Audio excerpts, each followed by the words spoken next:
दूरदर्शन किसान। स्वागत है आप सभी का हमारे लाइव फोन कार्यक्रम हेलो किसान में। मैं हूं आपके साथ ज्योत्सना टंडन। हेलो किसान एक ऐसा कार्यक्रम है जिसमें सोमवार से शुक्रवार हम आपके लिए कुछ ऐसे विषय लेकर आते हैं जो कि खेती किसानी से संबंधित होते हैं और जिसमें हम आपको ज्यादा से ज्यादा जानकारियां ऐसी प्रदान कर पाए जिससे कि आपकी खेती किसानी और भी ज्यादा आसान हो सके और उससे आप ज्यादा से ज्यादा लाभ प्राप्त कर सकें। तो आइए आपको बता देते हैं कि हमारे आज के कार्यक्रम का क्या विषय रहने वाला है। आज हम बात करेंगे किसान उत्पादक संगठन के बारे में और इस विषय पर ज्यादा जानकारी के लिए अगर आपके मन में कोई भी प्रश्न, आप कुछ भी जानकारी लेना चाहते हैं तो बेहिचक हमें फोन कीजिए हमारे टोल फ्री नंबर्स पर 1800-113060, 1800-113061। ये दोनों ही हमारे नंबर्स हैं। जब भी आप इन पर फोन करेंगे आपका कोई भी पैसा नहीं लगेगा, कोई भी शुल्क नहीं लगेगा। बस आप सभी से एक छोटा सा निवेदन, जब भी हमें फोन करें अपनी टीवी की आवाज को बिल्कुल बंद रखें और साथ ही नेटवर्क क्षेत्र में आकर अगर आप अपना प्रश्न हमारे विशेषज्ञों से करेंगे तो निश्चित तौर पर आपकी समस्या का समाधान आपको मिल पाएगा। आइए आपका परिचय करवा देते हैं स्टूडियो में मौजूद हमारे विशेषज्ञों से। आज हमारे साथ मौजूद हैं डॉक्टर JPS डवास जी और साथ ही इस विषय पर हमें ज्यादा जानकारी देंगे डॉक्टर रणधीर सिंह जी। और आप दोनों का ही बहुत बहुत स्वागत है हमारे कार्यक्रम में। तो फिर आइए देर किस बात की, कार्यक्रम में चर्चा की शुरुआत करते हैं और जो हमारा आज का विषय है किसान उत्पादक संगठन, इसको और भी ज्यादा जो है इसको समझने की कोशिश करते हैं। सबसे पहले रुख करेंगे डॉक्टर रणधीर का। डॉक्टर रणधीर, आपसे मैं ये समझना चाहूंगी कि किसान उत्पादक संगठन आखिर क्या होते हैं? देखिए, हमारे जो ज्यादातर किसान हैं वो छोटे और मझले हैं और उनकी एक सबसे बड़ी समस्या ये है कि क्योंकि वो संगठित नहीं है, उनका जो उत्पाद की क्वांटिटी है वो भी कम है और उनको उचित मूल्य भी नहीं मिल पाता। तो जो छोटे किसान हैं, मझले किसान हैं, जिनके पास 1 हेक्टेयर से कम जमीन है, इस उत्पादक संगठन की वजह से वो एक जगह मिलके जो फार्म प्रोड्यूसर ऑर्गेनाइजेशन जिसको बोलते हैं या उत्पादक संगठन जिसको कहते हैं हिंदी में किसान उत्पादक संगठन, उसका सदस्य बन सकते हैं और इसके माध्यम से वो अपनी जो उत्पाद है अच्छी कीमत पर मार्केट में बेच सकते हैं। किसानों के साथ ये भी एक समस्या है कि उनको जो तकनीक है अकेले अकेले वो कहीं जाते नहीं है। तो जब हम संगठन बनाते हैं तो हमारे बहुत से सदस्य होते हैं। कोई तकनीक पर काम कर सकता है, गांव में तकनीक लेके आ सकता है। कुछ है जैसे हमें इनपुट की आवश्यकता है और वो कम कीमत में हमें मिले, जैसे बीज है, खाद है, दवाइयां हैं। अगर छोटे छोटे किसान हैं तो वो मोल भाव भी नहीं कर पाते, लेकिन यदि हमारा संगठन है, हम सभी संगठित हैं, तो हम मोल भाव कर सकते हैं। उसी चीज को हम कम कीमत पर खरीद सकते हैं, तो हमारी जो उत्पादन लागत है वो कम होगी। फिर जो हमारी उत्पादक है, जो हमारे प्रोडक्ट्स हैं, जो हमारी प्रोड्यूस है, जब हम उसे मार्केट में बेचने जाएंगे, हमारे पास अच्छा वॉल्यूम होगा तो हमें मोल भाव करने का अच्छा मौका मिलता है और हमें जो लाभ है वो भी निश्चित रूप से ज्यादा मिलेगा। तो जो हमारे FPOs हैं, फार्मर प्रोड्यूसर ऑर्गेनाइजेशंस हैं, यदि हम इसके सदस्य बनते हैं तो इससे हमें काफी लाभ मिलेगा। हमारे किसान सशक्त होंगे और जो हमारी डिफरेंट तकनीक्स हैं, विभिन्न जो संस्थान हैं, उनसे भी हमें काफी लाभ मिलेगा और इससे हमारा जो किसान है निश्चित रूप से उसको काफी लाभ मिलेगा और वो सशक्त बनेगा। जी बिल्कुल। डॉक्टर डवास, आप इसके अंदर क्या कुछ जानकारी और कुछ जोड़ना चाहेंगे, कुछ ऐसी बातें जो हमारे किसानों के लिए जानना जरूरी है? बिल्कुल ज्योत्सना से डॉक्टर साहब ने बिल्कुल ठीक कहा। किसान उत्पादक संगठन यानी कि किसानों के संगठन, किसानों के द्वारा और किसानों के लिए जो काम करते हैं उस संगठन को हम किसान उत्पादक संगठन कहते हैं। तो ये संगठन बनाने की आवश्यकता इसलिए पड़ी कि ये जो हमारे किसान छोटे हैं, इनके पास जो भी उत्पाद होता है उसकी मात्रा कम होती है, थोड़ा थोड़ा इनको बीज लेना होता है, तो इनको बीज लेने में या कोई भी सामान लेते तो महंगा मिलता है और साथ ही साथ ये अपने उत्पाद का विपणन ठीक से नहीं कर पाते हैं। जी। हमारा किसान कभी भी उत्पादन में मार नहीं खाता, लेकिन उसको जो भी माल मिलती है वो मार्केट में मिलती है, चाहे वो विपणन हो, चाहे उसने अपनी कोई दवाई, खाद या बीज जो भी खरीदना है उसमें उनको दिक्कत आती है। उन दिक्कतों के समाधान के लिए ये किसान उत्पादन संगठन बनाए गए हैं और सरकार इसको प्रोत्साहन देना चाह रही है। तो सरकार का ये नजरिया कि जितने भी हमारे छोटे और मझोले किसान हैं वो इनसे जुड़ के बड़े किसानों की तरह से अपने उत्पाद की बिक्री करें, अपने उसका प्रसंस्करण करें और अपने उत्पादन के लिए जो भी इनपुट हैं उनको भी इनके माध्यम से खरीदते हैं, तो उनकी ताकत बढ़ जाती है। तो ये एक प्रकार से किसानों की ताकत बढ़ाने के लिए या सशक्त किसान बनाने के लिए इन संगठनों का सरकार चाहती है प्रोत्साहन ज्यादा से ज्यादा हो। तो ये संगठन किसानों के लिए, किसानों के द्वारा और किसानों की समस्याओं के समाधान के लिए, तो इसमें जो भी लाभ होगा वो किसानों में, जितना भी किसान उसका बिजनेस करता है, यानी कि वॉल्यूम ऑफ जो बिजनेस होता है उसके आधार पे बढ़ता है, ना कि किसी किसान ने कितने शेयर लिए हैं कितने नहीं लिए उसके आधार पर नहीं बढ़ता है। तो ये किस्म से हम जो हैं किसानों को सशक्त कर रहे हैं, सशक्त करने की कोशिश है सरकार की, और किसान सशक्त होगा तो देश सशक्त होगा। बिल्कुल। और हमारी जो सरकार है उनकी प्राथमिकताओं में हमेशा ही किसान रहे हैं, और हमेशा ये बात होती रही है कि किसानों की आमदनी को दोगुना करना है। और ये जो किसान उत्पादक संगठन है ये हमारे किसानों को सशक्त बनाने में काफी सहायक भी होते हैं। और इस विषय पर चर्चा को आगे जरूर बढ़ाएंगे, लेकिन पहले देखते हैं इसी पर एक खास रिपोर्ट।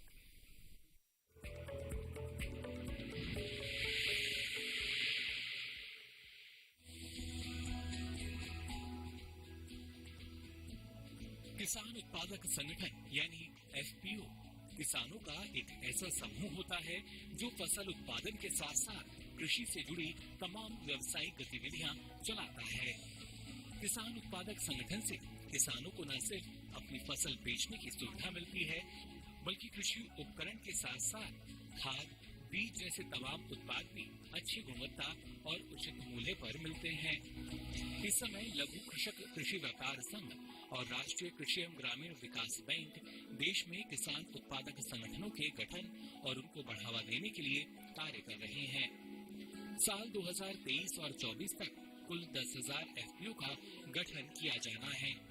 5 साल के लिए हर एक किसान उत्पादक संगठन को सहायता दी जाएगी। हर एक एफपीओ में 50% छोटे, सीमांत और भूमिहीन किसान शामिल होंगे। देश भर की सहकारी समितियां एफपीओ के गठन में सहयोग करेंगी ताकि ग्रामीण क्षेत्रों में कृषि में निवेश को बढ़ाया जा सके। एफपीओ को लेकर जारी दिशा निर्देशों के अनुसार पहाड़ी क्षेत्रों और पूर्वी राज्यों में बने एफपीओ को छोड़कर हर एक एफपीओ में कम से कम 300 किसान सदस्य होंगे। इनमें भी महिला किसानों का अधिकतम प्रतिनिधित्व होना चाहिए। दूसरी ओर पहाड़ी क्षेत्रों और पूर्वोत्तर राज्यों में बने एफपीओ में न्यूनतम 100 सदस्य हो सकते हैं। एफपीओ गतिविधियों का प्रबंधन इस तरह किया जाएगा जिससे सदस्यों को तकनीकी जानकारियां, वित्त व उपज के लिए अच्छा बाजार व बेहतर कीमत मिल सके।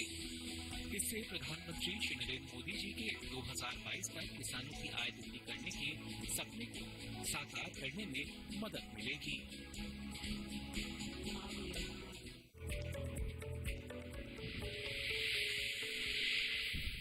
तो अभी आपने देखी एक खास रिपोर्ट, और आपको बता दें कि आज हम बात कर रहे हैं किसान उत्पादक संगठन के बारे में।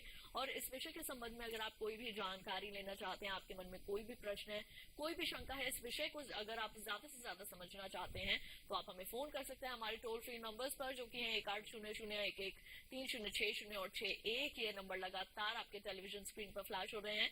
बस आप सभी से एक छोटा सा निवेदन, जब भी हमें फोन करें अपने टीवी की आवाज को बिल्कुल बंद रखें, तभी हमारे जो विशेषज्ञ आपका प्रश्न साफ आवाज में सुन पाएंगे और आपकी समस्या का समाधान कर पाएंगे। ये बढ़ते हैं आगे और अब रुक कर लेते हैं डॉक्टर दबास का। डॉक्टर दबास, ये तो हमने समझ लिया कि ये किसान उत्पादक संगठन क्या होते हैं, लेकिन ये किस तरह से काम करते हैं ये भी हमारे किसानों के लिए जानना जरूरी है। हमारा देश जो है प्रजातंत्र देश है, जहाँ पे किसान जो है, ये जो संगठन बनेंगे ये बिल्कुल प्रजातंत्र के माध्यम से काम करेंगे, यानी कि किसानों के संगठन किसानों के द्वारा और किसानों के लिए। तो जो किसानों के जो द्वारा जो बात आती है उसमें क्या है कि जो भी संगठन के मेंबर होंगे उनके माध्यम से इसके डायरेक्टर चुने जाएंगे, और ये डायरेक्टर इन संगठनों में क्या काम करना है, कब करना है, कैसे करना है, क्या इसकी बिजनेस प्लान होगी, कौन कौन सी एक्टिविटी करनी है, इन सबका निर्धारण और पालन ये करेंगे। और सरकार इसको प्रोत्साहन देने के लिए काफी कोशिश कर रही है।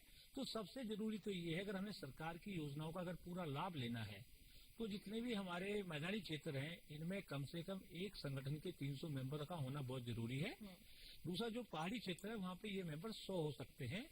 और संगठन का जो मुख्य उद्देश्य वो ये है कि किसानों को उसके उत्पादन के लिए जो भी जीन्स चाहिए, जो भी बीज, खाद, दवाइयाँ चाहिए, उनका प्रबंध अगर ये संगठन करते हैं तो एक तो किसानों को समय पे मिल जाएगी, सही भाव से मिल जाएगी, जो एक बिचौलियों की लंबी चेन है वो कम हो जाएगी।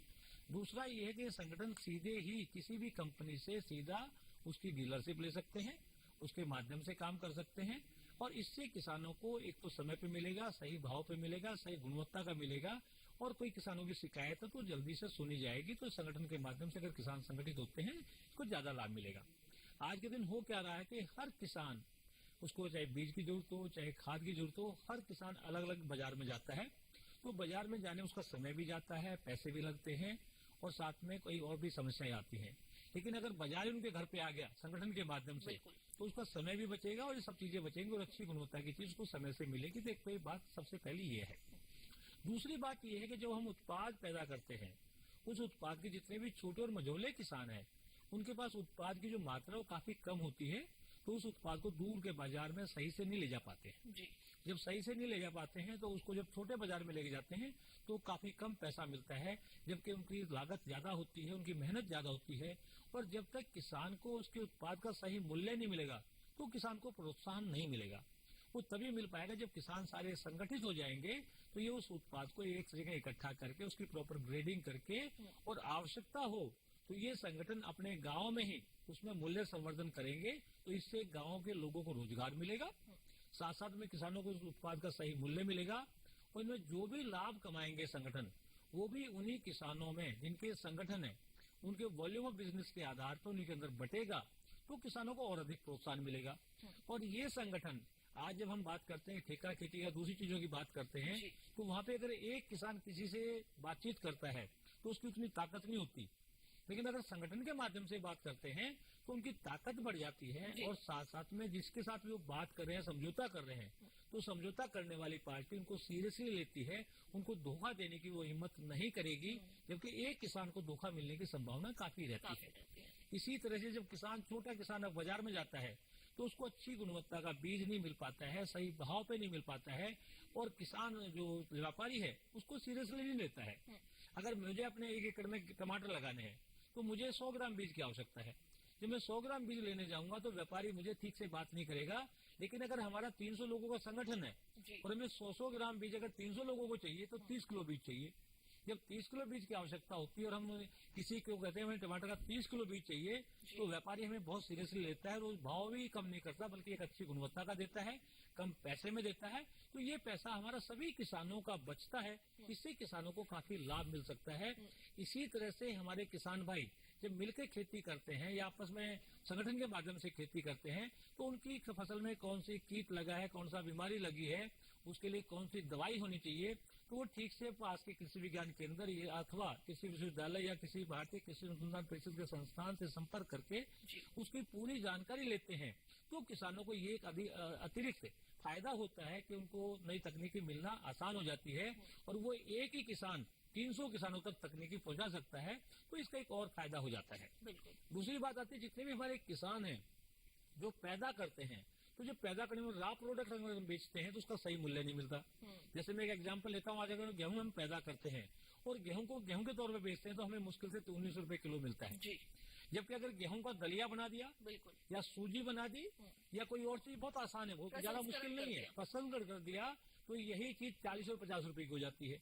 और ये हमारे किसान भाई अगर अलग अलग करें तो अलग अलग करके उसकी सही से विपणन नहीं कर पाएंगे, लेकिन इन संगठनों के माध्यम से ये काम कर सकते हैं तो उसका पूरा फायदा उठा सकते हैं। तो मैं तो यही कहूंगा कि हमारे किसानों को इसके बारे में अधिक जानकारी लेते हुए अपने गांव में अपने आप को संगठित करना चाहिए, जिससे कि हम किसी के जो नई तकनीक उसका भी लाभ उठा सके और अपने जो उत्पाद है उसका सही मूल्य ले सके और अपनी पैदावार की गुणवत्ता, जो उत्पादन लागत है उसको भी कम कर सके। ये हमारे लिए बहुत ही जरूरी चीज है। जी, आपने काफी अच्छी और विस्तार से जानकारी दी है यहाँ पे डॉक्टर दबास। डॉक्टर रणधीर, आपसे मैं ये जानना चाहूंगी कि हमने ये तो जान लिया ये कि इसमें किस तरीके से काम करते हैं, जो मेंबर्स बनाए जाते हैं वो किस तरह से बनते हैं, इसके बारे में क्या जानकारी देंगे?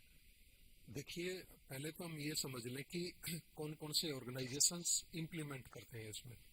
जैसे small farmers agri business consortium है जी, और वो कंपनी एक्ट में एफपीओस बनाते हैं।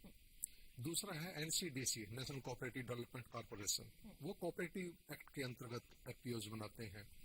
और नेबार्ड है बैंक है, वो कंपनी एक्ट में भी और इसमें भी बनाते हैं। तो कोई भी किसान इसका सदस्य बन सकता है। जी और हमारी अप्रोच ये है, जो एफपीओज बनाने की जो हमने 10,000 का टारगेट रखा है, कि cluster based approach business organisations तैयार करें। जैसे किसी डिस्ट्रिक्ट में कि वन डिस्ट्रिक्ट वन प्रोडक्ट की हम बात करते हैं, अगर उस डिस्ट्रिक्ट में हमने कोई प्रोडक्ट आइडेंटिफाई की, जैसे हमने लगभग अभी 1581 ब्लॉक्स आइडेंटिफाई किए हैं डिफरेंट क्लस्टर्स अप्रोच में, और उस क्लस्टर में एक पर्टिकुलर क्रॉप आप ग्रो करते हैं, या जैसे वेजिटेबल्स हैं, या हमने जो आइडेंटिफाई की हैं क्रॉप्स, तो उसमें क्या रहता है कि जो भी फार्मर्स हैं उस क्रॉप से जुड़े हुए हैं या उन क्रॉप से जुड़े हुए हैं, तो उसी तरह की जो प्रोसेसिंग फैसिलिटीज हैं, जो इनपुट फैसिलिटीज हैं, जो मार्केटिंग फैसिलिटीज हैं, वो वहाँ डेवलप हो जाती हैं। जैसे डॉक्टर साहब ने अभी जिक्र किया कि किसी ने टमाटर उगाना है, टमाटर की फसल है, या दूसरी सब्जियों की फसलें हैं, यदि आप उसको रॉ बेचते हैं, जनरली हमारे यहाँ क्या रहता है कि रॉ चीजों को हम बेचते हैं, लेकिन यदि उनकी प्रोसेसिंग हो, और प्रोसेसिंग तब होगी जब हम एकत्रित होंगे, हमारे पास अच्छी राशि होगी। जैसे अगर एफपीओज बनाते हैं तो एक एफपीओज को जनरली हम 18 लाख रुपए तक धनराशि उपलब्ध करा सकते हैं, क्रेडिट प्रोवाइड कर सकते हैं, और ये बैंकिंग के माध्यम से उनको उपलब्ध होता है।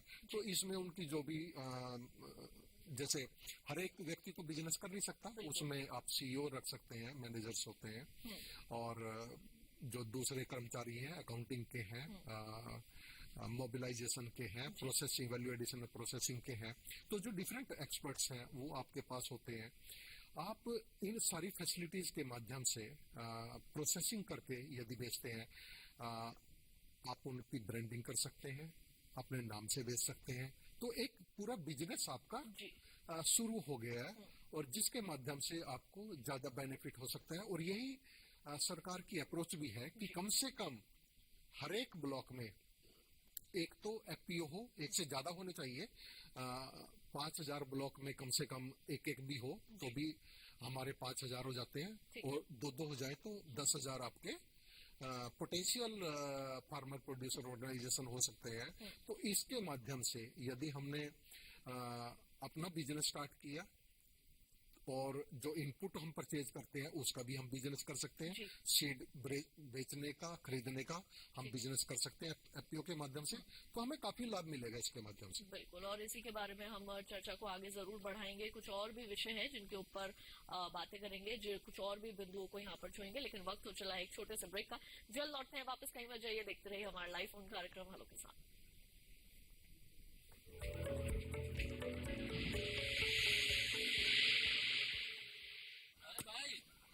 क्या केसीसी ने किसानों का जिंदगी बदल दिया है।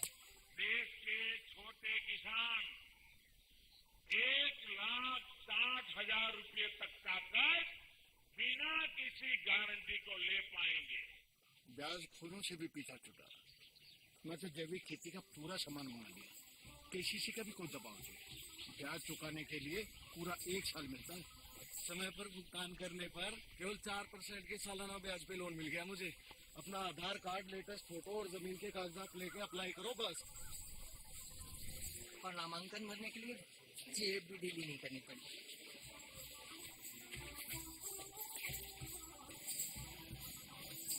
चाचा, उधार चुकाने के 24 घंटे के बाद उतने ही पैसे वापस निकाल सकते हैं। केसीसी ने किसानों की जिंदगी वाकई बदल दी है। तो आप भी किसान क्रेडिट कार्ड अपनाएं और सहजता से ऋण पाएं।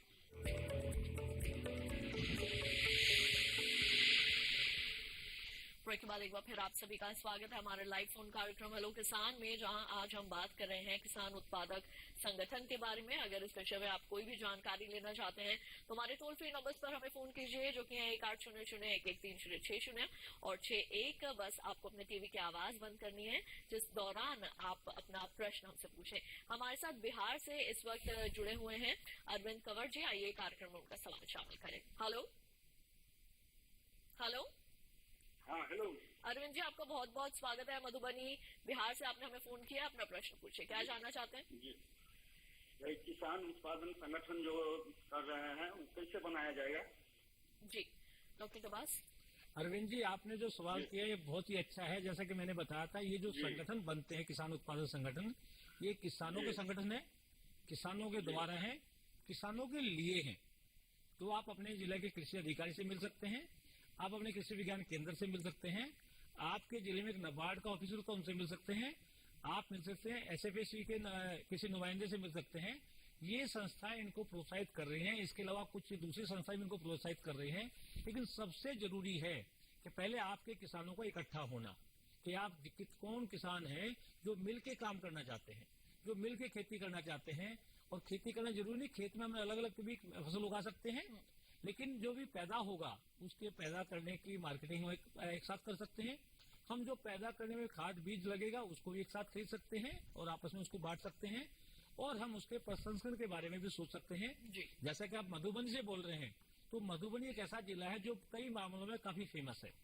जैसे मधुबनी की साड़ियां भी हैं, इवन जो हमारे जो बुनकर भाई हैं वो भी उत्पादक संगठन बना सकते हैं और वो भी उत्पादन संगठन से बना के उसका लाभ ले सकते हैं, क्योंकि मधुबनी इसके लिए काफी फेमस है। लेकिन जो हमारे किसान भाई हैं, खासकर बिहार के जो किसान भाई हैं, उनको मैं बताना चाहूंगा कि आपकी सब्जियों का स्वाद, आपकी सब्जियों की गुणवत्ता काफी अच्छी है।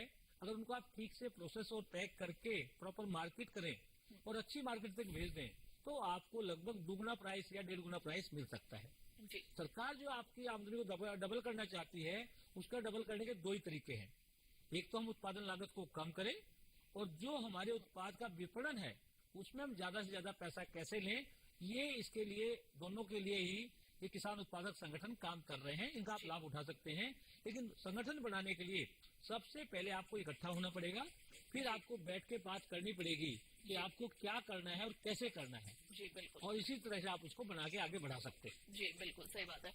डॉक्टर रणधीर, आपसे मैं यहाँ पर ये जानना चाहूंगी कि हमारे जो कई किसान भाई बहन ऐसे हैं जो कि परंपरागत फसलों की खेती करते हैं। यहाँ पर हमने ये भी जान लिया कि जो सब्जियों की खेती करते हैं वो भी उनकी प्रोसेसिंग कर सकते हैं और वो भी एफपीओस बना सकते हैं। लेकिन यहाँ पर प्रश्न ये उठता है कि कई हमारे किसान ऐसे हैं जो कि फूलों की खेती कर रहे हैं, तो क्या उनके लिए भी ये बनाना आसान है और वो किस तरीके से इसमें काम कर सकते हैं?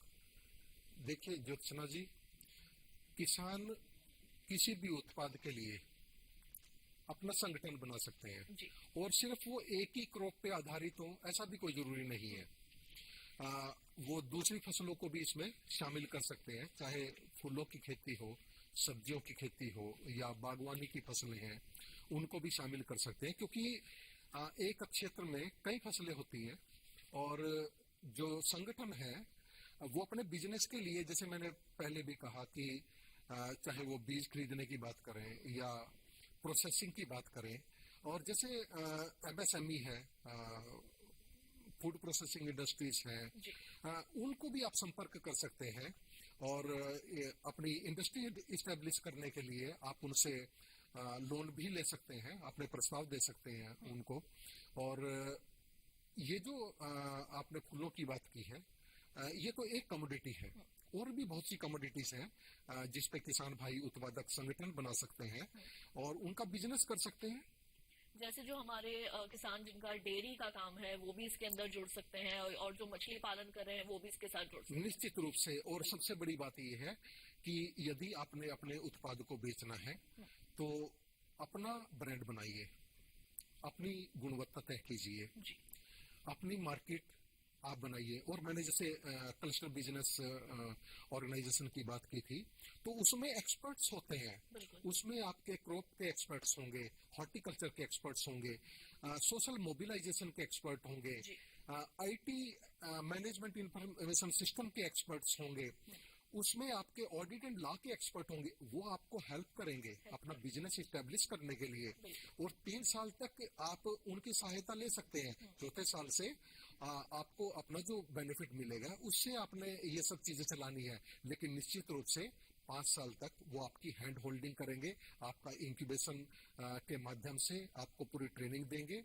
और जब तक आपका इस्टेब्लिश नहीं हो जाता ठीक से, वो प्रशिक्षण के माध्यम से आपका पूरा साथ देंगे। मैं आपको बता दूं कि जैसे बर्ड है, banks for industrial rural development है, और दूसरा नीलैक है, ये एडवाइजरी ऑर्गेनाइजेशन है गुड़गांव में हाथ पे, और ये विभिन्न इंस्टीट्यूट्स के साथ मिलकर काम करता है, एग्रीकल्चर यूनिवर्सिटीज के साथ मिलकर काम करता है, कृषि विज्ञान केंद्रों के साथ मिलकर काम करता है। वो आपको प्रशिक्षण देंगे कि कैसे आपने अपने जो फार्मर प्रोड्यूसर ऑर्गेनाइजेशन है कैसे इस्टेब्लिश करनी है, कैसे आपने इकट्ठा होना है, कैसे आपने अपने जो चेयरमैन है या डायरेक्टर है उसको सिलेक्ट करना है, और उसके बाद आपने अपने आप को रजिस्टर कराना है।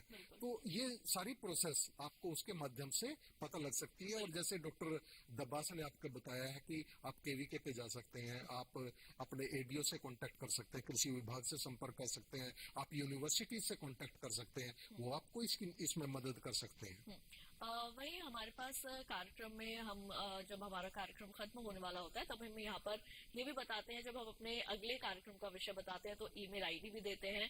और कई हमारे किसान भाई बहन ऐसे हैं जो ईमेल के जरिए भी हमसे अपने प्रश्न पूछते हैं जो हमें फोन नहीं कर पाते, और ऐसा ही एक ईमेल आज कार्यक्रम में हम यहाँ शामिल करना चाहते हैं। डॉक्टर दबास, यहाँ पर सुरेंद्र ठाकरे जी ने हमें ग्राम भांडी, जिला बालाघाट, मध्य प्रदेश से ईमेल किया है, और इनका प्रश्न ये है कि ये जानना चाहते हैं कि ये जो 10,000 एफपीओ बनाने का लक्ष्य है, ये हमें स्वयं रजिस्टर करना है या कोई सरकारी एजेंसी के द्वारा एफपीओ बनवाए जाएंगे, और इन एजेंसियों से हम कैसे संपर्क कर सकते हैं, इन एफपीओ का निर्माण कब से प्रारंभ होगा, इन एफपीओ के माध्यम से क्या हम मिल्क पैकेजिंग यूनिट लगा सकते हैं, साथ ही ये भी जानकारी दें कि एक किसान अथवा एक डायरेक्टर एफपीओ में अधिकतम कितने शेयर ले सकता है। जैसे कि हमने यहाँ पर डेयरी की बात की थी, इनका भी यही सवाल है, मिल्क पैकेजिंग यूनिट लगाना चाहते हैं। ज्योत्सना जी, ये बहुत ही अच्छा सवाल है कि जितने भी हमारे किसान उत्पादन संगठन बनने हैं, ये खाली यूनिट लगाने के लिए नहीं बल्कि आप एक्सपोर्ट भी कर सकते हैं, उसके लिए भी सरकार आपको पूरा प्रोत्साहन देगी।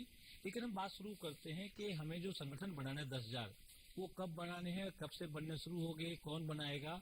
तो मैं आपको बता दूं कि ये संगठन बनाने की प्रक्रिया ये सतत चलती रहती है। पहले भी संगठन बन रहे थे, लेकिन सरकार ने अब 10,000 नए एफपीओ बनाने का जो टारगेट रखा है, इसको जो 2024 से पहले अचीव करना है।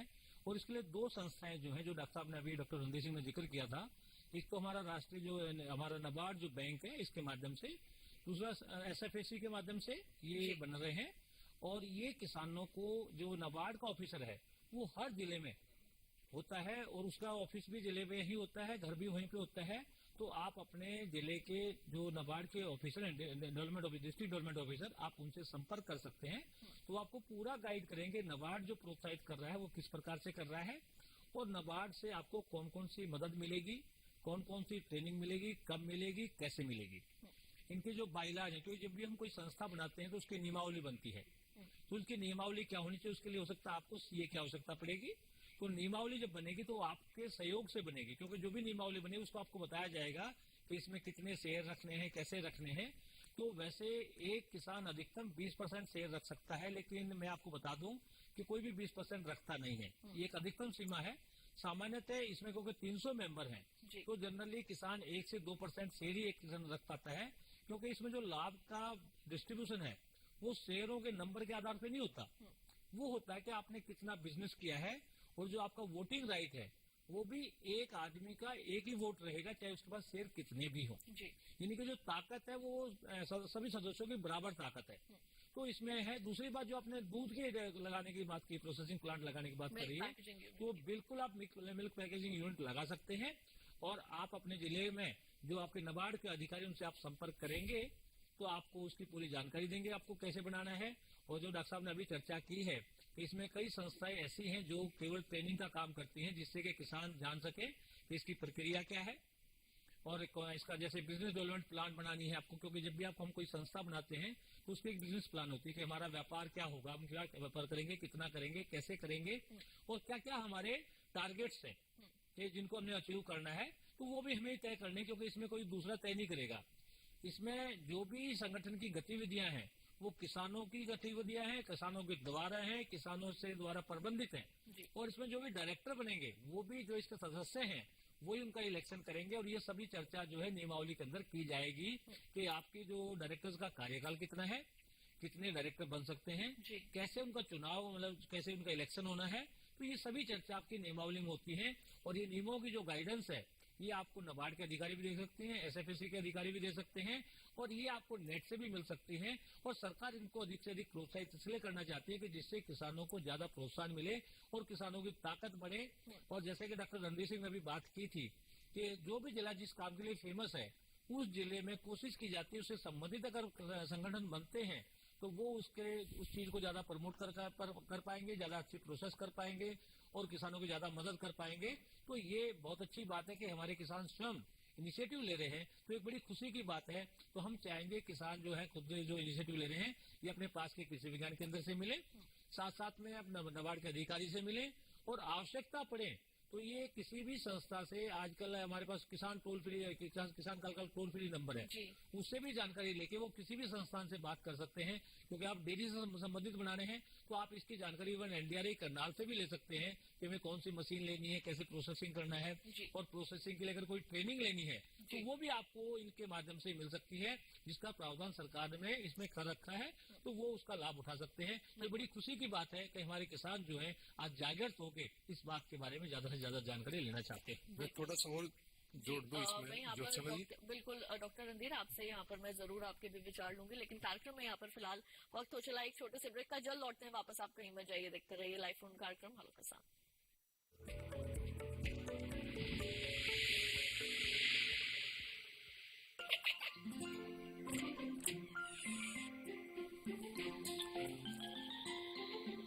ये क्या हो रहा है?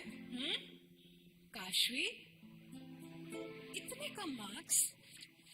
काशू बेटा पढ़ा करो, बढ़ोगी नहीं तो आगे कैसे बढ़ोगी? अम्मा मैं भी तो आपसे यही कहना चाहती हूँ, पढ़ा करो। आप पढ़ोगे नहीं तो आगे कैसे बढ़ोगे? मतलब? वो देखो, सिर्फ बैक पर छपा ऑर्गेनिक नहीं, ऑर्गेनिक का निशान पहचान, पीजीएस ऑर्गेनिक का ये लो। उन किसानों की पहचान है जो आज भी परंपरागत रीति से रसायन मुक्त खेती कर आपके लिए शुद्ध फसल उपजा रहे हैं। आप समझे मम्मा, अगर मैं प्योर ऑर्गेनिक फूड नहीं खाऊंगी तो अच्छे मार्क्स कैसे लाऊंगी? अच्छा बच्चों, जैविक खेती की इस मुहिम को आगे बढ़ाइए, शुद्ध ऑर्गेनिक अपनाइए।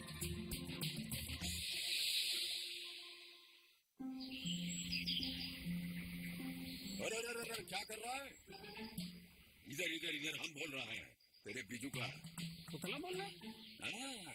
पक्षियों से तो हम खेत को बचा लेते हैं, पर इन घातक रसायनों से कैसे बचाएं? मतलब? देख बेटा, तू जो ये अंधाधुंध रसायन मिलाता है ना, मिट्टी की सेहत बिगड़ने लगी है, और जब माटी ही कमजोर पड़ जाएगी तो उपज कैसे सेहतमंद होगी? अरे पहले ऐसा नहीं था, पूछना अपने बड़े बुजुर्गों से, कैसे फसल लहलहाती थी, शुद्धता झलकती थी। माटी भी तंदुरुस्त और लोग। पहली वाली बात कहाँ? पर हम तो सब नहीं डाले हैं। सब नहीं, आज भी लाखों जागरूक किसान परंपरागत विधि से फसल उगा रहे हैं, खर्चा कम और उपज की कीमत भी बेहतर पा रहे हैं। ठीक है भाई, मैं भी आज से जैविक खेती शुरू करूंगा। माटी से प्रेम की परंपरा है परंपरागत खेती।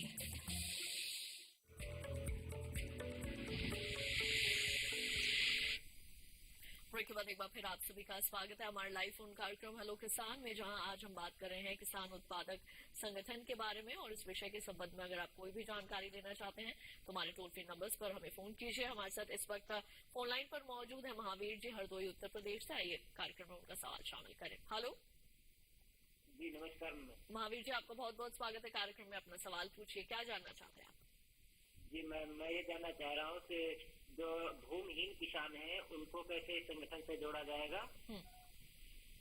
बिल्कुल, काफी अच्छा सवाल है इनका। डॉक्टर रणधीर क्या बताएंगे? देखिए, चाहे आपके पास जमीन हो या आप भूमिहीन हैं, आप किसान उत्पादक संगठन के सदस्य बन सकते हैं। इसमें कोई ऐसी लिमिट नहीं है कि केवल जिनके पास जमीन है वही इसके सदस्य बन सकते हैं, लेकिन ये डिपेंड करेगा कि किस उत्पाद के लिए हमने संगठन बनाया है। यदि हमने टमाटर उत्पादन के लिए बनाया है या कोई हॉर्टिकल्चर क्रॉप्स के लिए है, उसमें स्वाभाविक रूप से वो बन सकते हैं। लेकिन आप भी उसके सदस्य बन सकते हैं, इसमें कोई दो राय नहीं है, और आप भी उसके शेयर खरीद सकते हैं। जैसे इसमें कहा कि 50% तक लगभग आपके स्मॉल और मार्जिनल फार्मर्स रहेंगे, भूमिहीन रहेंगे, और महिलाओं का भी इसमें वो रहेगा, वो भी उसकी सदस्य बन सकती हैं। तो जैसे डॉक्टर दब्बास ने पहले कहा था कि SFAC है वो आपको मदद कर सकती है, NABARD है वो आपको मदद कर, इसके अलावा NCDC है, नेशनल कोऑपरेटिव डेवलपमेंट कॉर्पोरेशन, और इनके हर डिस्ट्रिक्ट में लगभग आपको ऑफिस मिल जाएंगे। इसके अलावा जैसे कृषि विज्ञान केंद्र है डिस्ट्रिक्ट लेवल पे, सभी जगह आपको कृषि विज्ञान केंद्र मिलेंगे, और जो यूनिवर्सिटीज हैं वो भी इसमें रोल प्ले कर सकती हैं, इंस्टीट्यूट्स हैं वो भी इसमें रोल प्ले कर सकते हैं। तो वो आपको बता सकते हैं। और जैसे मैंने जिक्र भी किया था कि कुछ इंस्टीट्यूट्स हैं, बर्ड है जैसे लखनऊ में है, गुड़गांव में है, और ये सब मिलके काम कर सकते हैं और करते हैं। KVK के साथ मिलके, स्टेट एग्रीकल्चर यूनिवर्सिटीज के साथ मिलके, दूसरे जो राज्य सरकारें हैं उनके साथ मिलके प्रशिक्षण देते हैं, आपको बताते हैं कि कैसे आपने संगठित होना है, कितने आपको सदस्य चाहिए, कैसे आपने अपने बिजनेस प्लान्स बनाने हैं, और कैसे अपने बिजनेस को आगे लेके चलना है, क्या क्या रूल्स एंड रेगुलेशंस हैं, कितने मेंबर हो सकते हैं। ये सारी जो बातें हैं जब आप प्रशिक्षण लेते हैं तो ये सारी की सारी बातें आपको बताई जाती हैं। तो मेरा आपको यही सुझाव है कि आप एक बार जो आपके नजदीक के जो ऑफिस हैं, चाहे SFAC का है, चाहे नेशनल डेयरी कोऑपरेटिव फेडरेशन के हैं, और चाहे NABARD के ऑफिस जो सभी जगह है लगभग, तो यदि आप उनके ऑफिसर्स से कांटेक्ट करेंगे तो आपको इसकी पूरी जानकारी वहां से भी मिल जाएगी। बिल्कुल, तो चाहे आपके पास जमीन है या फिर अगर आप भूमिहीन है तब भी आप FPOs के साथ जोड़ सकते हैं और अपनी आमदनी में जो है वो आप इजाफा कर सकते हैं। डॉक्टर रणधीर, ब्रेक पर जाने से पहले मैंने ईमेल के जरिए जो हमें एक सवाल पूछा गया था उसका जवाब डॉक्टर डबास ने दिया। आप भी उसमें कुछ जानकारी जोड़ना चाहते थे, मैं चाहूंगी कि आप अपने विचार रखें। नहीं, मैं यही बताना चाह रहा था कि SFAC और NABARD के अलावा नेशनल कोऑपरेटिव डेयरी फेडरेशन है, NCDC कहते हैं जिनको, वो भी कोऑपरेटिव एक्ट के अंतर्गत FPOs बनाने में आपकी मदद कर सकते हैं। मतलब ये है कि हमारे पास कई इम्प्लीमेंटिंग एजेंसीज हैं जो मिलके काम करती हैं, सबके अपने अपने लक्ष्य हैं, और जो दूसरे ऑर्गेनाइजेशन के साथ मिलके, जैसे राज्य सरकार कृषि विभाग है उनके साथ मिलके, जो स्टेट एग्रीकल्चर यूनिवर्सिटीज हैं उनके साथ मिलके, कृषि विज्ञान केंद्र हैं उनके साथ मिलके ये सब काम करती है, और वो भी इसमें आपकी मदद कर सकती है। जी डॉक्टर डबास, रजिस्ट्रेशन की जो बात है वो इस मेल में भी जो है वो उठी थी, और साथ ही हमारे जो कई किसान भाई बहन इस वक्त हमारा कार्यक्रम देख रहे हैं वो भी ये जानना चाहते होंगे कि अगर रजिस्टर करवाया जाए अपने FPO को तो किस तरीके से करवा सकते हैं, इसके बारे में क्या बताएंगे? अभी जो डॉक्टर रणधीर सिंह बता रहे थे, जितने भी हमारे NCDC का मामला है तो हर एक जिले में असिस्टेंट रजिस्ट्रार कोऑपरेटिव सोसाइटी होता है। अगर आपको कोऑपरेटिव के माध्यम से आपका FPO बनाना है तो आपका जो रजिस्ट्रेशन होगा FPO असिस्टेंट रजिस्ट्रार कोऑपरेटिव के यहाँ होगा, और जो लोग कंपनी एक्ट के अंतर्गत बनाना चाह रहे हैं तो वो जो अपना ये होता है, क्या नाम है, रजिस्ट्रार, जो कंपनी का रजिस्ट्रार होता है उसके यहाँ रजिस्टर होता है, तो उसके लिए पूरे बाइलाज बनाने होते हैं, और बाइलाज बनाने के साथ साथ में आपको कई सारी उसकी प्रक्रियाएं हैं जो कि NABARD के अधिकारी, SFAC के अधिकारी आपको वहीं आके बताएंगे कि आपको किस तरह से बाइलाज बनाने हैं। तो जब भी हम कोई चीज रजिस्ट्रेशन करवाते हैं तो हमारी जो संस्था है वो किस आधार पे काम करेगी, क्या उसकी कायदे कानून है, उसमें कौन कौन से पद होंगे, उन पदों की क्या काम है, और कैसे वो संस्था काम करेगी, तो वो सभी की चर्चा उसमें होती है। तो उसके लिए आपको अगर अपने कोऑपरेटिव के माध्यम से बनाना है तो रजिस्ट्रार कोऑपरेटिव सोसाइटी के यहाँ पे होंगे, और अगर आप कंपनी एक्ट के माध्यम से बनाते हैं तो रजिस्ट्रार कंपनीज के यहाँ पे आपका रजिस्ट्रेशन होगा। और इसमें जो खास बात है वो ये है कि ये इसमें जो भी प्रॉफिट होगा वो उन सदस्यों के लिए होगा, यानी कि ये जो संस्थाएं काम करेंगी, ये जो उसके सदस्य मेंबर हैं उनके आर्थिक लाभ के लिए काम करेगी। बिल्कुल, हमारे साथ जुड़ चुके अमित पांडे जी इस वक्त फोन लाइन पर हैं, बहराइच उत्तर प्रदेश से। आइए उनका कार्यक्रम में सवाल शामिल करते हैं। हेलो जी अमित जी, आपका बहुत बहुत स्वागत है कार्यक्रम में, अपना सवाल पूछे, क्या जानना चाहते हैं आप? मैम ये जानना चाह रहा था मैं ये, हेलो मैम जी, सवाल पूछिए, हमें आपकी आवाज मिल रही है। मैम ये जानना चाह रहा था मैं जी कि अगर किसी ने इसका गठन किया एक किसान समूह का, तो उसमें जो फाइनेंशियल उनको सपोर्ट मिलता है वो NABARD की बात हो रही थी, क्या स्टेट बैंक या अदर कोई प्राइवेट बैंक भी सपोर्ट करते हैं, और ब्लॉक लेवल पे कौन इसके लिए मतलब रिस्पॉन्डेबल अधिकारी, जिसके अंदर किसान को इतने आलस तो होती नहीं कि बाइलॉज बना ले या कुछ गठन करने के लिए प्रक्रिया को अपना सके। तो ब्लॉक लेवल पे आप बताइए, जैसे मैं बहराइच में हूँ तो ब्लॉक पे किससे मिलकर इसको गठन के लिए मतलब एक प्रक्रिया को अपना सकूं, या कानूनी जो प्रोसीजर है उसको कौन समझा सकता है, क्योंकि इतनी पैसे तो होती नहीं किसानों के पास कि वो कानूनी रूप से उसको पुख्ता कर सके अपने संगठन को। बिल्कुल। डॉक्टर रणधीर क्या बताएंगे? या कहीं से इसकी कोई मतलब उनको पत्राचार से या कोई इसका मतलब हमको लेख मिल जाए, क्या करना है ऐसा कुछ मिल जाए। बिल्कुल। डॉक्टर अमित अमित जी, यहाँ पे डॉक्टर रणधीर आपको जानकारी देंगे, मैं चाहूंगी कि आप ध्यान से सुनो। देखिए, आपने एफपीओ बनाना है और आपको उसकी जानकारी चाहिए, तो ब्लॉक लेवल पे भी जो हमारे अधिकारी या कृषि अधिकारी रहते हैं, और कई जगह नाबार्ड के भी ऑफिस हैं, हर बैंक में भी ये जो सुविधा है उपलब्ध है, और उनको भी इसकी जानकारी है कि फार्मर प्रोड्यूसर जो ऑर्गेनाइजेशन है उनको लाभ देने के लिए, उनको पैसा देने के लिए उनमें वो सुविधा है। और जैसे नाबार्ड की हमने बात की, तो क्योंकि वो बैंकिंग से संबंधित है, उनका आपकी जो हमने एलोकेशन किया है 68,000 करोड़ रुपए का एफपीओज बनाने के लिए, तो ये बैंकों को वितरित किया गया है जो आपको धनराशि उपलब्ध कराएंगे, और एक एफपीओ बनाने के लिए लगभग 18 लाख रुपए उपलब्ध कराते हैं। इसमें जो क्लस्टर बेस्ड बिजनेस ऑर्गेनाइजेशन की मैंने बात की थी, उनको एक एफपीओ बनाने के लिए 25 लाख मिलते हैं। उसमें उनका रोल क्या होता है कि वो बेसलाइन सर्वे करते हैं, आपका बिजनेस प्लान तैयार करवाते हैं, और दूसरे जो ऑर्गेनाइजेशंस हैं जो आपको एफपीओ खड़ा करने में मदद करेंगे उनके साथ आपकी लिंकिंग करते हैं, जो मार्केटिंग लिंकेजेस हैं वो इस्टेब्लिश करने में आपकी मदद करते हैं।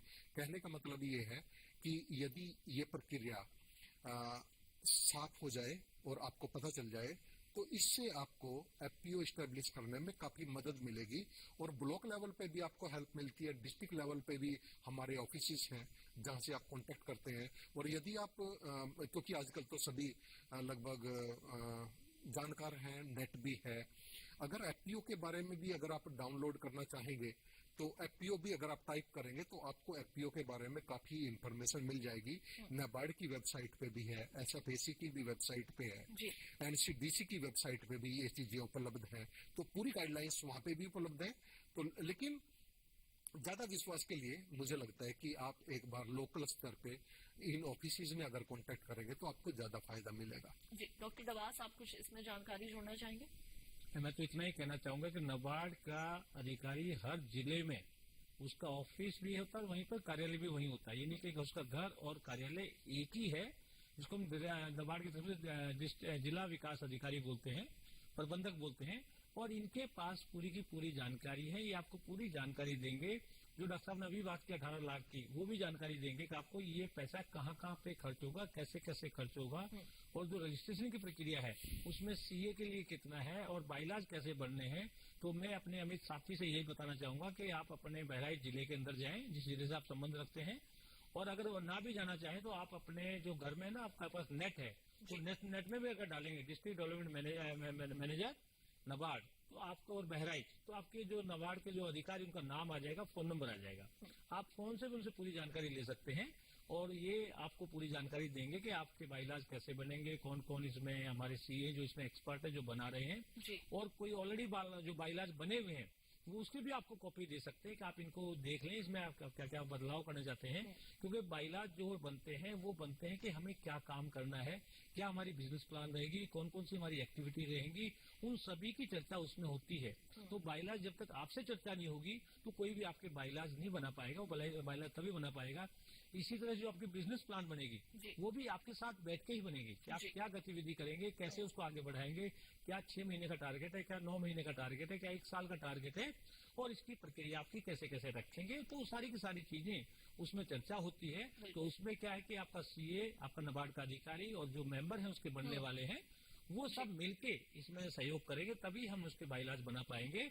और जैसे कि डॉक्टर साहब ने बताया, हर जिले में कृषि विज्ञान केंद्र है, तो कृषि विज्ञान केंद्र के लोग भी आपको गाइड करेंगे कि इसमें कौन कौन सी फसलें ले सकते हैं, कौन कौन सी किस्में हो सकती हैं, उनका क्या क्या प्रोडक्ट बन सकते हैं, कौन कौन सी प्रोसेसिंग हो सकती है और इसकी जानकारी कहाँ से मिल सकती है, उसमें वो सहयोग करेंगे। साथ साथ में आपको ट्रेनिंग देने में भी सहयोग करेंगे। तो तमाम जानकारियां जो है तो किसान को सशक्त बनाने के लिए एक बहुत बड़ा माध्यम है सरकार का, जिसको सरकार किसानों को सशक्त करने के लिए इस्तेमाल करना चाह रही है। बिल्कुल। और इसी के साथ कार्यक्रम में वक्त हो चला है एक और छोटे से ब्रेक का। जल्द लौटते हैं वापस, कहीं मत जाइए, देखते रहिए हमारा लाइव फोन कार्यक्रम हेलो के साथ।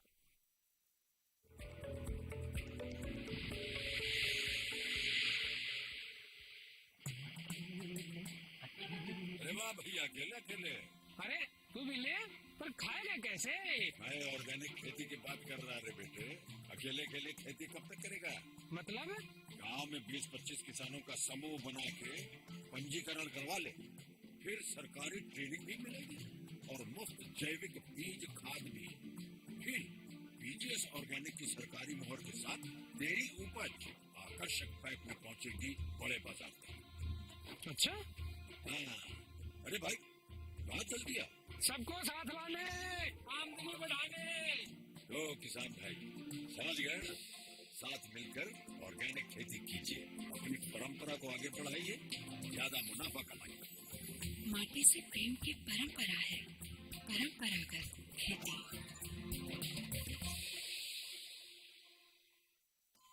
अरे सुन तो।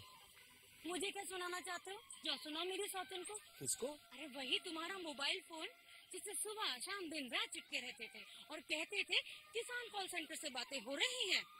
अच्छा ये बात है। हाँ क्यों, क्या हुआ? अब बात नहीं होती क्या? अब तो झट से बात हो जाती है। ऐसा क्या? हाँ, अब तो ज्यादा लाइनें और खास तकनीक के कारण खेती के माहिरों से तुरंत बात हो जाती है। और अगर कभी लाइन व्यस्त हो तो अपनी समस्या फोन पर रिकॉर्ड करा दो, वहाँ से फोन आ जाता है और समस्या के हल का मैसेज भी आ जाता है। ये देखो आ गया। अरे वाह, इसका मतलब इंतजार की घड़ी अब खत्म। हाँ। तभी मैं सोचूं कि आजकल मुझ पर इतना प्यार क्यों आ रहा है। कृषि संबंधी समस्याओं का अपनी भाषा में तुरंत हल पाने के लिए पूरे भारत में किसी भी फोन से हेल्पलाइन नंबर पर संपर्क करें। किसानों का दोस्त किसान कॉल सेंटर।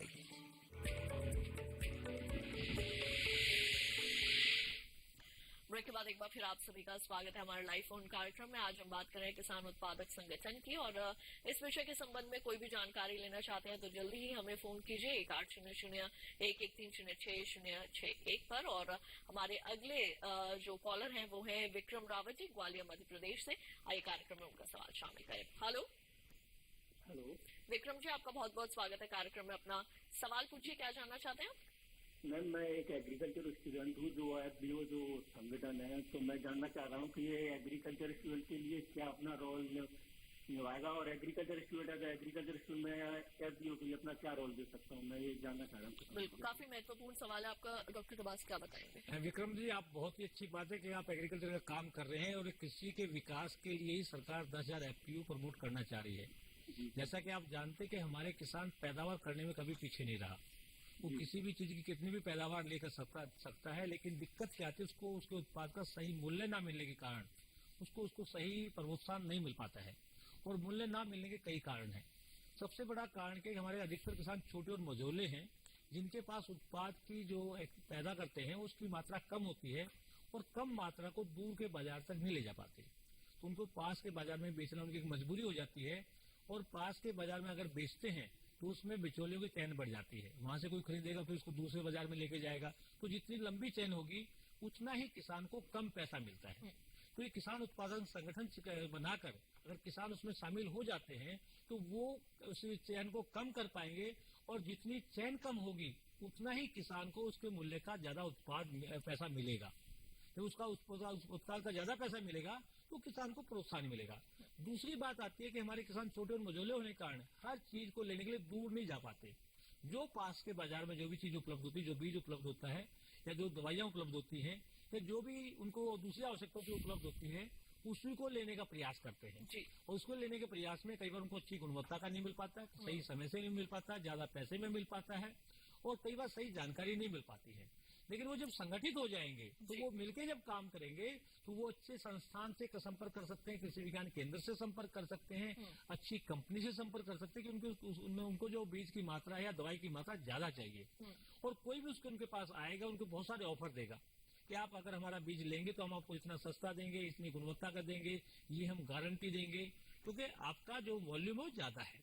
तो ये किसानों को एक सशक्त करने का माध्यम है। तो मैं तो ये चाहूंगा जितने भी हमारे छोटे और मझोले किसान हैं और खासकर जो नवयुवक किसान हैं उनको इनके प्रोत्साहन में काफी एक्टिव रुचि लेनी चाहिए, क्योंकि हमें केवल उत्पाद को बेचना ही नहीं, खाली हमने इनपुट को लेना ही नहीं, बल्कि उत्पाद में क्या मूल्य संवर्धन हो सकता है वो भी इनके माध्यम से हो सकता है। और जितना भी हम मूल्य संवर्धन करते हैं उतना ही हमें लाभ इसलिए मिलता है क्योंकि हमारे गांव में रोजगार पनपते हैं और साथ साथ में किसानों को ज्यादा पैसा मिलता है, और जो नवयुवक हैं उनके जो रोजगार के कई सारे नए ऑप्शन खुल जाते हैं, तो उससे बहुत फायदा हो सकता है। तो ये सरकार की जो योजना ये है कि जो किसान की आमदनी जो दुगनी करनी है उसमें एक मील का पत्थर साबित हो सकते हैं अगर हम इनका सही से बनाते हैं और सही से इनको चलाते हैं।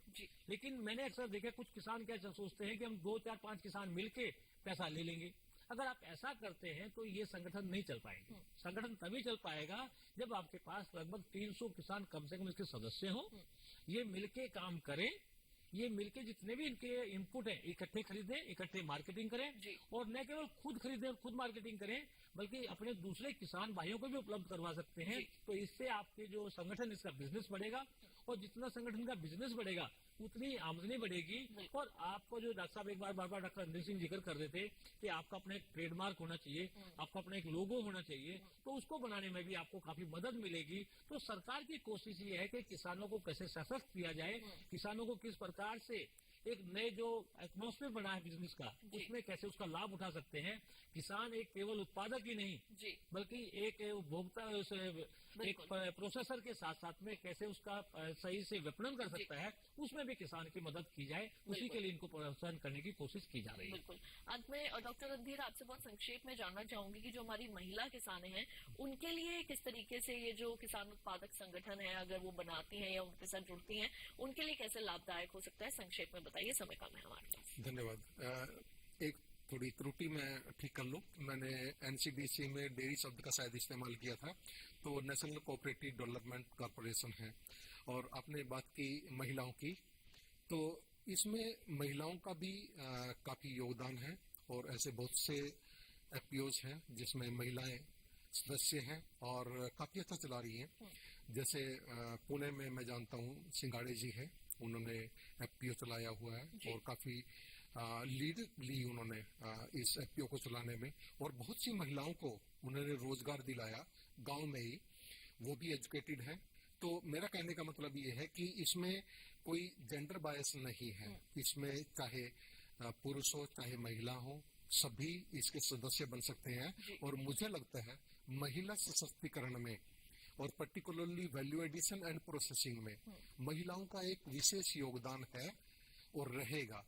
और एफपीओ एक अच्छा माध्यम है जो गांव में कार्य कर सकता है और कर रहा है, क्योंकि अभी तक हमने लगभग 6,455 के करीब एफपीओज बना लिए हैं, और जो 10,000 का हमारा और टारगेट है उसमें और ज्यादा महिलाएं आएंगी। तो जब गांव में महिलाओं के पास एफपीओज होंगे, वो उसका सदस्य बनेंगी, इनकम होगी, डिसीजन मेकिंग में उनका रोल होगा, तो मुझे लगता है कि हमारे जो घर हैं वो भी काफी अच्छे होंगे, हमारे बच्चों की शिक्षा अच्छी होगी और हमारा देश प्रगति करेगा। बिल्कुल। और इसी के साथ आप दोनों का बहुत बहुत धन्यवाद, आप यहाँ पर आए, इतना समय दिया और इतने महत्वपूर्ण विषय पर इतनी विस्तार से जानकारी हमारे दर्शकों तक पहुँचाई, उसके लिए आपका दोनों का ही शुक्रिया। धन्यवाद। तो आज हमने किसान उत्पादक संगठन से संबंधित तमाम विशेष जानकारियां विस्तार से हासिल की, और हम उम्मीद करेंगे ये जानकारियां आप सभी के जरूर काम आएंगे। अब आइए आपको बता देते हैं कि हमारे कल के लाइव फोन कार्यक्रम का क्या विषय रहने वाला है। कल हम बात करेंगे राष्ट्रीय मधुमक्खी पालन और शहद मिशन के बारे में। इस विषय के संबंध में कोई भी जानकारी, अगर आप कोई भी प्रश्न पूछना चाहते हैं तो ईमेल आईडी नोट करें hellokisan2015@gmail.com। और अगर फेसबुक के जरिए जुड़ना चाहते हैं तो फेसबुक पर जाएं और हिंदी में टाइप करें हेलो किसान, वहां भी आप इस विषय से संबंधित अपने प्रश्न हमें भेज सकते हैं। दूरदर्शन किसान का कॉल सेंटर नंबर आपके लिए उपलब्ध रहता है, जो कि है 1800-113060 और सोमवार से शनिवार सुबह 6 बजे से रात 10 बजे तक ये उपलब्ध है। यहाँ भी आप अपने प्रश्न हमें रिकॉर्ड करवा सकते हैं। तो आज के हमारे लाइव फोन कार्यक्रम हेलो किसान में केवल इतना ही। मुझे दीजिए इजाजत। आप देखते रहिए दूरदर्शन किसान। नमस्कार।